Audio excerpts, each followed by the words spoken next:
Friends வணக்கங்க. நான் வித்யா சமையலேருந்து சாந்தி பேசுகிறேன். எப்படி இருக்கீங்க? இன்றைக்கி நான் வந்து மீன் குழம்பு தான் வைக்க போகிறேன். நான் எப்படி செய்கிறேன்னு செஞ்சு காமிக்கிறேன். ஃபஸ்ட் டைம் வீடியோ பார்க்குறவங்க சப்ஸ்கிரைப் பண்ணிங்க, பக்கத்தில் இருக்க பெல் பட்டனை கிளிக் பண்ணிங்கன்னா நான் போடுற வீடியோவில் உங்களுக்கு கூட வந்து சேரும். வாங்க வீடியோக்குள்ளே போகலாம். நான் வந்து இந்த கட்லா மீன் தான் வாங்கினேன் 1 கிலோ. அதில் பாதி மீன் குழம்புக்கு எடுத்து வச்சுருக்கேன். இது வந்து நம்ம வந்து குழம்புக்கு வதக்கிக்கலாங்க. ஒரு கடாயில் வந்து எண்ணெய் ஊற்றி வச்சுருக்கேன். அது கூட சின்ன வெங்காயம்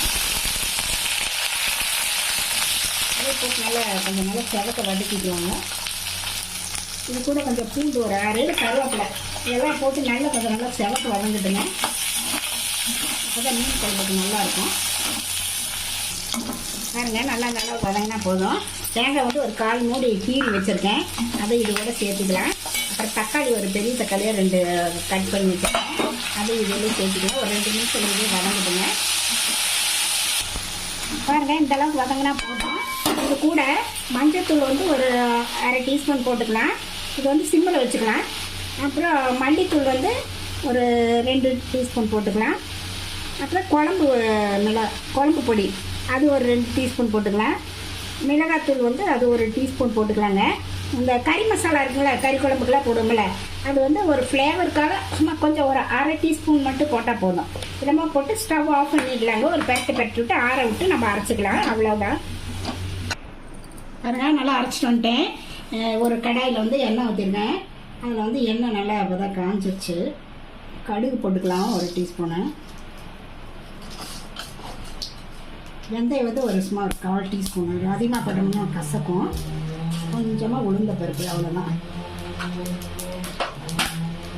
பொரிட்டுங்க. அப்புறம் கொஞ்சம் சின்ன வெங்காயம் பொடிசா நறுக்கி வச்சுருக்கேன். அது இல்லாமல் கொஞ்சம் கருவேப்பிலை, பூண்டு வந்து கொஞ்சம் பூண்டு உரிச்சு வச்சுக்கோம்.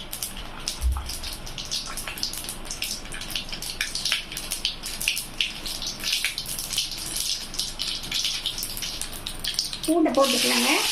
அப்புறம் சின்ன வெங்காயம் கருவேப்பிலை எல்லாம் போட்டு வச்சுருக்கேன். அப்படியே சேர்த்துக்கலாம். பாருங்க, நல்லா வெங்காயம் வதங்கிட்டு இருக்குது. போதும். இந்த அளவுக்கு வதங்கினா நம்ம வந்து அரைச்ச பேஸ்ட் வந்து இதோட ஆட் பண்ணிக்கலாம். ஜார் கறி அந்த தண்ணி அப்படியே ஆட் பண்ணிக்கலாம்.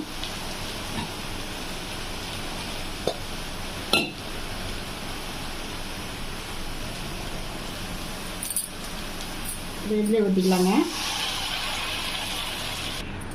பாருங்க, எல்லாத்தையும் கரைச்சதுலேயே ஊற்றிட்டேன். இதுக்கு அளவு உப்பு போடுறேன். ஒரு 1/4 மணி நேரம் நல்லா பச்சை வாசனை போகிற வரைக்கும் நல்லா கொதிக்கிட்டுங்க. பாருங்க, ஒரு 1/4 மணி நேரத்துக்கு மேலே ஆயிடுச்சு. பாருங்க, நல்லா எண்ணெய் பிரிஞ்சு வந்துருச்சு. இதுக்கு மேலே நம்ம வந்து புளி கொஞ்சம் கரைச்சி வச்சுருக்கோம். இது கூட ஆட் பண்ணிக்கலாம். கொஞ்சம் அதிகமாக தான் நம்ம புளிக்கு குழம்பு டேஸ்ட்டாக இருக்கும்.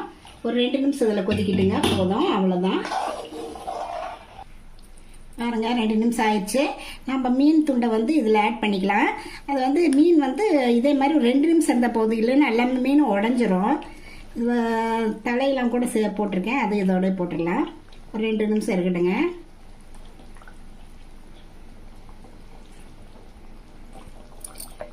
பாருங்க, 2 நிமிஷம் ஆயிடுச்சு. மீனெல்லாம் நல்லா வெந்துருச்சு. நம்ம வந்து ஸ்டவ் ஆஃப் பண்ணிடலாம். இது இந்த மாதிரி நீங்கள் வந்து குழம்பு எப்போது சக்கச்சிலேன்னு இருக்கணுன்ட்டுன்னு எதிர்பார்க்காதீங்க. அது வந்து கடை மிளகாத்தூள் அப்படியே சோப்பாக இருக்கும். நம்ம வீட்டிலே மிளகாத்தூள் அரைச்சி வச்சோம்னா இந்த கலர் தான் வரும். இதுதான் நமக்கு வந்து ஹெல்தி. அதனால் இந்த மாதிரி நீங்களே ட்ரை பண்ணி பார்த்துட்டு எப்படி இருக்குன்ட்டு வித்யா சமையலுக்கு சப்ஸ்கிரைப் பண்ணுங்கள், லைக் பண்ணுங்கள், ஷேர் பண்ணுங்கள். அடுத்த வீடியோவில் வேறு ரெசிபியோடு சந்திக்கிறேன். வணக்கம்.